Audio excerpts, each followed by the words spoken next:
তাকে কুষ্ঠ ব্যাধি রোগ আছে কোটি গলে করোড় করোড় 1 করোড় 2 করোড় পাপ হয়ে গেলে সে ভয়রা হয়ে যাচ্ছে শুনতে পারে বেটা পেড়া পেড়া করিস 3 কোটি পাপ যার হয়ে গেলে তার আঁখি ne দিচ্ছে অন্ধ হয়ে যাচ্ছে 4 কোটি পাপ যার হয়ে গেলে তার আংঠি মা ছেড়ি যাচ্ছে গোড়া ছিড়ছি আর যার 5 কোটি পাপ হেবা রাজা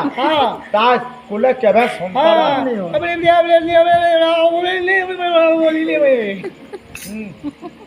চাইলু তোরটা তোর বুয়া বেটা মুই তো বুঝাও যে খারা ওড়ো ওড়ো ওড়ো করছু গাড়ি গুটে কৌছে রাজা দেই দেব গাড়ি চলে জানবো বেটা ঢোলে নিয়ে যাবো হ্যাঁ বুড়ি বুড়ি ডিবু ঢুসি মোহন গছকে বেটা মোহন গছা ঢুসি গিয়ে পড়ছে বুকানো রাজা আজি দিন কোটা সরলা কাল আসবা ফের কাল সকালে